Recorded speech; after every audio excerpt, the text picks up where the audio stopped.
Hello friends, welcome to English অনুশীলন। তোমাদের মধ্যে একজন কমেন্ট করেছো যে সামনেই ক্লার্কশিপ পরীক্ষা, হ্যাভ আর হ্যাভিং এর ব্যবহার নিয়ে তার একটু কনফিউশন আছে।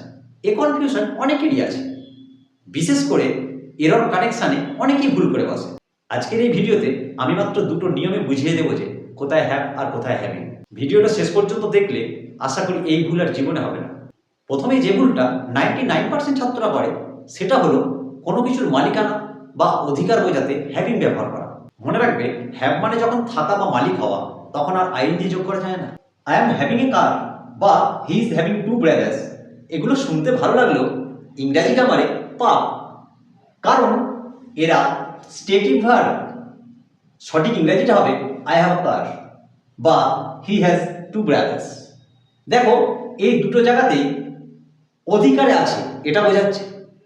এরকমই আরো কয়েকটা উদাহরণ তোমাদের দেখায়। দেখো, I have a pen, she has a job, they have a house, I have time, he has money, we have work. এখানে প্রত্যেকটা সেন্টেন্সে হ্যাভ অ্যাজ অধিকারে আছে বোঝাচ্ছে, অর্থাৎ পসেশন বোঝাচ্ছে, মালিকানা অর্থে ব্যবহার হয়েছে। Simple rule. সেন্টেন্স এখানে কিভাবে এটা বসে না, প্রথমে সাবজেক্ট বসাও, তারপর সাবজেক্ট অনুযায়ী হ্যাভ বা হ্যাজকে বসাও, তারপর অবজেক্ট বসাও।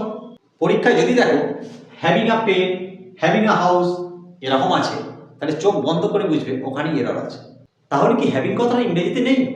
অবশ্যই আছে, তবে সেটা মালিকানা বোঝাতে নয়, অ্যাকশন বা কাজ করা, এক্সপিরিয়েন্স বা অভিজ্ঞতা বোঝাতে, যেমন খাওয়া, পান করা, মজা করা ইত্যাদি। দেখো, আই এম হ্যাভিং লাঞ্চ এখানে ইটিং অর্থে, সি ইজ হ্যাভিং টি এটা টেকিং অর্থে, they are having a meeting এটা অ্যাটেন্ডিং অর্থে, we are having a party tonight বা আর ইউ হ্যাভিং ফান এখানে দেখো সময় কাটানো অর্থাৎ এক্সপিরিয়েন্সিং অর্থে।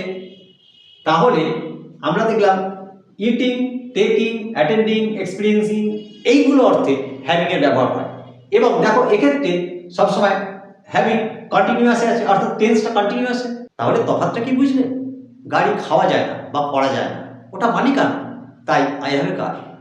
আর লাঞ্চ খাওয়া যায়, তাই I am having lunch.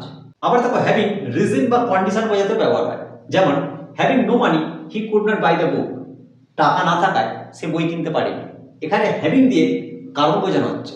Clerkship বা মিসলেনিয়াস পরীক্ষার জন্য আরেকটা ব্যবহার খুব আসে, সেটা হলো পারফেক্ট পার্টিসিপেল, মানে একটা কাজ শেষ করে আরেকটা শুরু করা। দেখো, এখানে ফর্মুলা হলো হ্যাভিং প্লাস ভার্বের third form. Having finish my homework I going to play, মানে আমি হোমওয়ার্ক শেষ করে খেলতে গেলাম। এখানে কিন্তু হ্যাভিং মানে কোনো কিছু থাকার ব্যাপার না, এখানে হ্যাভিং মানে কাজের সমাপ্তি বোঝাচ্ছে। তাহলে এই ক্লাসটা সাম আপ করে আমরা কি পেলাম না, হ্যাভ পজিশন বোঝাতে হ্যাভিং নয়, হ্যাভ বা হ্যাজ বসাবো। আর হ্যাভিং কোথায় বসবে? অ্যাকশন, রিজন, এক্সপিরিয়েন্স বা একটা কাজ শেষ করে আরেকটা শুরু করা বোঝাতে আমরা হ্যাভিংকে বসাবো। ক্লার্কশিপ বা যে কোনো এক্সামে এটা মনে রাখলেই যথেষ্ট। শেষে তোমাদের জন্য একটা হোমওয়ার্ক দিচ্ছি, কমেন্টে উত্তর দাও। Correct the sentence, she is having a big house in Kolkata. ভিডিওটা হেল্পফুল হলে একটা লাইক করো আর বন্ধুবান্ধবদের সঙ্গে শেয়ার করো। আর এমন ইংলিশ টিপস পেতে ইংলিশ অনুশীলনের সঙ্গে থাকো।